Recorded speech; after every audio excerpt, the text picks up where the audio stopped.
আসসালামু আলাইকুম। আজকে ভিডিওতে আমরা এসআরবিসিকি তৃতীয় খণ্ডের প্রথম অধ্যায়ের দ্বিতীয় পাঠ পড়ব। তো দ্বিতীয় পাঠে তেমন কোনো কিছু নেই, দ্বিতীয় পাঠে খুব অল্প পড়া। তবে দ্বিতীয় পাঠের শুরুতে বেশ কিছু বাক্য আছে। এই বাক্যগুলো আমরা আগে যে পড়া পড়ে এসেছি তার ভিত্তিতে দেওয়া হয়েছে। তোমাদের কাজ হলো এই বাক্যগুলো তর্জমা করা। তো আশা করি তোমরা সবাই এই বাক্যগুলো তর্জমা করতে পারবে, সেই জন্য আমি আর এগুলো নিয়ে খুব বেশি কিছু বললাম না। তো দ্বিতীয় পাঠে দেখো, তৃতীয় খণ্ডের 13 নম্বর পেজে যাও, সেখানে দেখো আল মুসলিমুনা এ জাতীয় বহুবচনগুলোর ব্যবহার লক্ষ্য করো এবং শূন্যস্থান পূর্ণ করো। হ্যাঁ, তো এখানে দেখো আল মুসলিমুনা এই ধরনের যে জমা আছে, অর্থাৎ দেখো আল মুসলিমুনা শব্দটা কিন্তু আল মুসলিমু শব্দটা জমা, ঠিক আছে? তো এরকম আরো অনেক শব্দ আছে যেগুলোর জমা তৈরি করা হয় শেষে ওয়াও এবং নুন যুক্ত করে। বিশেষ করে যেসব শব্দ ইসমুল ফাইল এবং ইসমুল মাফউল হয়, ইসমুল ফাইল এবং ইসমুল মাফউল সম্পর্কে আমরা পরে শিখব। তো এইসব শব্দের জমা সবসময় ওয়াও এবং নুন যুক্ত করে হয়। তো তাহলে দেখো এইসব শব্দের জমা, অর্থাৎ এইসব শব্দ যখন মানসুব বা মাজরুর হয়, অর্থাৎ মাফউলুন বিহি হয় বা হরফুল জারের পরে আসে, তখন এগুলোর মধ্যে কিরকম পরিবর্তন হয়? এগুলোর মধ্যে কিন্তু স্বাভাবিক শব্দের মতো পরিবর্তন হয় না, এগুলোর পরিবর্তন কিছুটা ভিন্ন হয়। আমরা সেই জিনিসটাই দেখব। দেখো মুসলিমুনা শব্দটা মুসলিমিনাতে পরিণত হয়। মুসলিমুনা কি? শেষে ওয়াও এবং নুন আছে। যদি সেটা মাফউল বিহি হয় বা হরফুল জারের পরে আসে, তখন ওয়াওয়ের বদলে এটা ইয়া হয়ে যাবে। যেরকম দেখো লা ইয়াশরাবুল মুসলিমুনাল খামরা, মুসলিমরা মদ পান করে না। মানা আল্লাহুল মুসলিমিনা মিনাল খামরি, আল্লাহ পাক মুসলমানদেরকে মদ খেতে নিষেধ করেছেন। তাহলে আশা করি তোমরা পার্থক্যটা বুঝতে পেরেছো।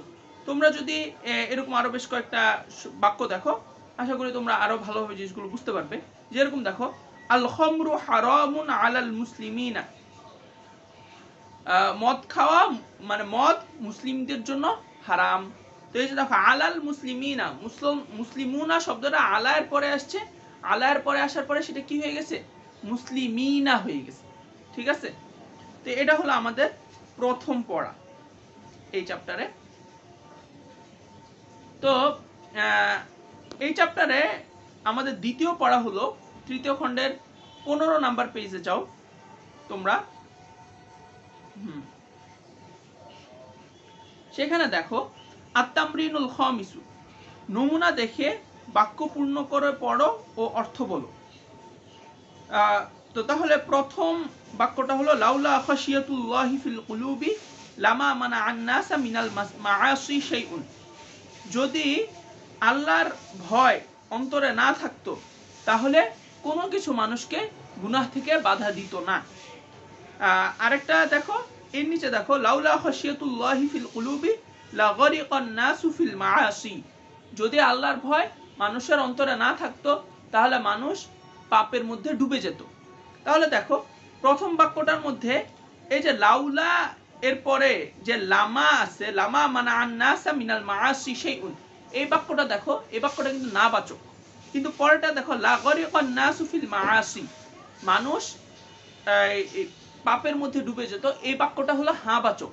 তাহলে দেখো লাউলা এর পরের অংশে, লাউলা গঠিত যে বাক্য আছে সেটার পরের অংশের যে বাক্যটা আছে সেটা কিন্তু মুজাক্কারও হতে, সেটা কিন্তু হাবাচকও হতে পারে, নাবাচকও হতে পারে, ঠিক আছে?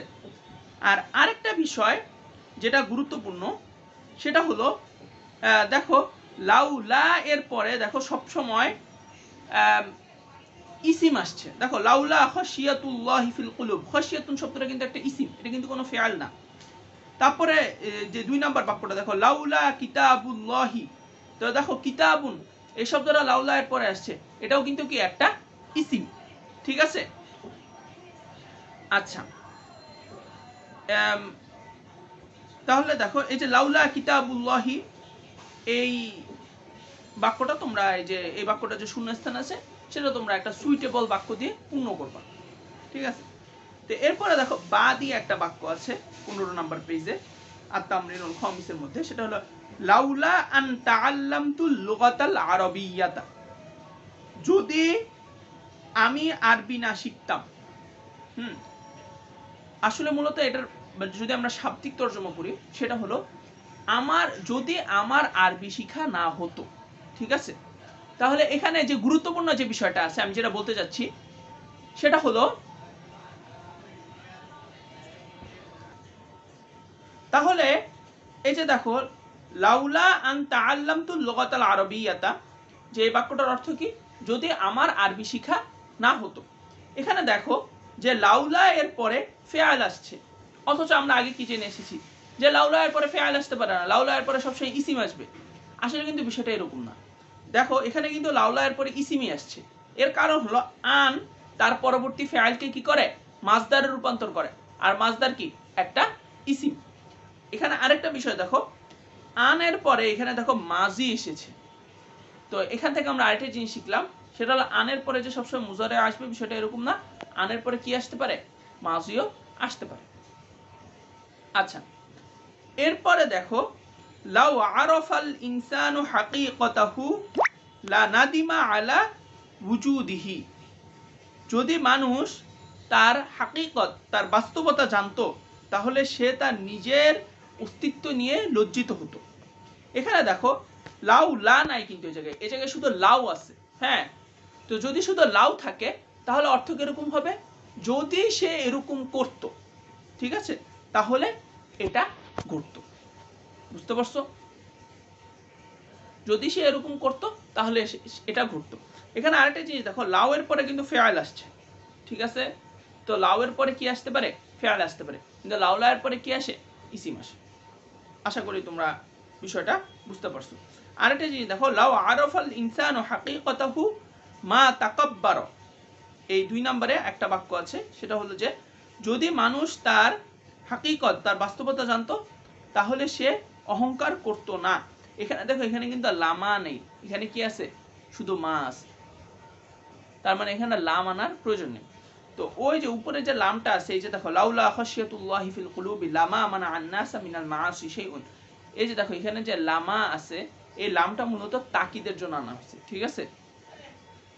তো এটাকে অনেক সময় বাদ দিলে তেমন কোনো অর্থের তেমন কোনো পরিবর্তন হয় না।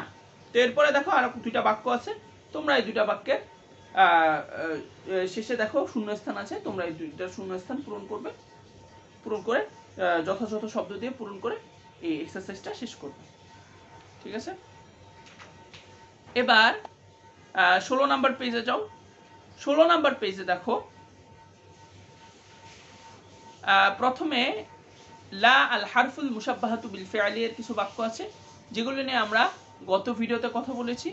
হ্যাঁ, তো এখানে দেখো বেশ কিছু শূন্যস্থান যুক্ত বাক্য আছে, যেরকম লা ইলাহা ইল্লাল্লাহু, তারপরে লা রাসূলা বা'দা মুহাম্মাদিন সাল্লাল্লাহু আলাইহি ওয়াসাল্লাম। তোমরা এগুলো শেষ করবে।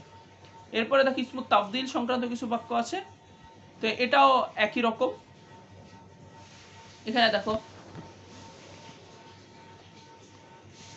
এখানে দেখো জাকিয়ুন আযকা, কওয়িয়ুন আকওয়া, আলিন আ'লা। তো তোমরা আশা করি বুঝতে পারতেছো যে কিভাবে ইসমুত তাফদিল তৈরি করতে হবে। সেটা যেই কোনো সিফাতি হোক, তুমি সেটাকে কিসের মতো নিয়ে যাবে, আফআলু এর মতো করবে। কিন্তু দেখো জাকিয়ুন, এটা যেহেতু আল ফাআলুন নাকিস থেকে আসছে, তো এই জন্য এটার ক্ষেত্রে দেখো ইসমুত তাফদিল কিভাবে হয়েছে, আযকা।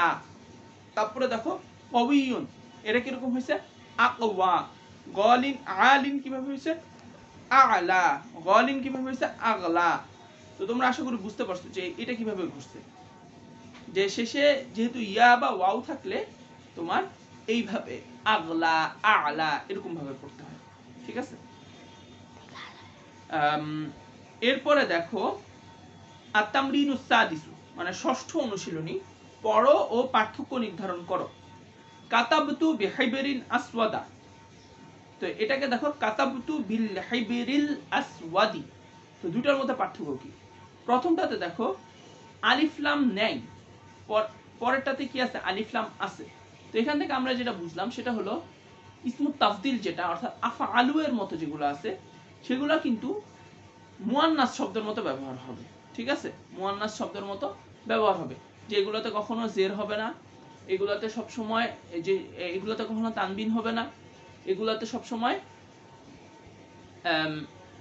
যদি সেটা মাজরুর হয় বা মানসুব হয় তখন সেগুলোর উপরে সবসময় জবর হবে, এক জবর হবে, কখনো তানবিন হবে না। কিন্তু দেখো যখন আলিফ লাম যুক্ত হইতেছে তখন কিন্তু এটা কি হয়ে যাইতেছে, সাধারণ শব্দের মতো হয়ে যাইতেছে।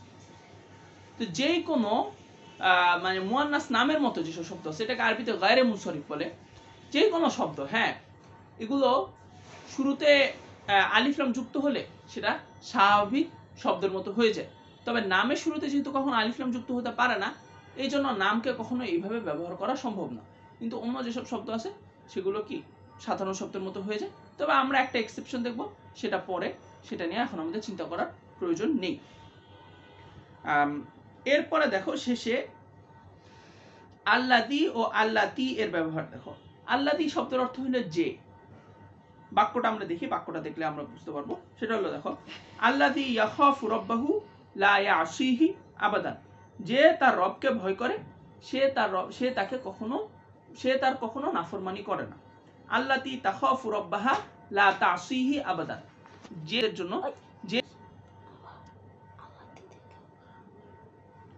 তো এখানে দেখো যে আল্লাতি আর আল্লাদি দুইটা শব্দ আছে। আল্লাদি হলো পুরুষদের জন্য আর আল্লাতি হলো মেয়েদের জন্য। তো আল্লাদি আর আল্লাতি এই টাইপের যে শব্দগুলো আছে সেগুলোর একটা বিশেষ ইয়া হলো যে এই এরপরে যে পুরা যে ইয়াটা আছে সেটা দুই ভাগে ভাগ করা যায়। যেরকম দেখো, আল্লাদি ইয়াখাফু রাব্বাহু লা ইয়াসিহি আবাদান, আল্লাদি, এরপর দেখো ইয়াখাফু রাব্বাহু একটা ভাগ, লা ইয়াসিহি আবাদান কি আরেকটা ভাগ।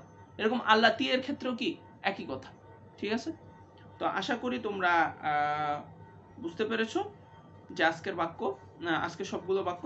যদি তোমরা এই চ্যাপ্টারের কোনো বাক্য না বুঝো তাহলে তোমরা কমেন্ট সেকশনে এই বাক্যগুলো লিখে দিতে পারো, তাহলে আমি তোমাদেরকে এই বাক্যগুলোর তর্জমা জানিয়ে দিব ইনশাআল্লাহ। তো তাহলে আজকে ভিডিও এই পর্যন্তই, ইনশাআল্লাহ আগামী ভিডিওতে আবার কথা হবে। সে পর্যন্ত আল্লাহ পাক আমাদের সবাইকে ভালো রাখুক, সুস্থ রাখুক। আসসালামু আলাইকুম। এবং লাইক এন্ড সাবস্ক্রাইব করো।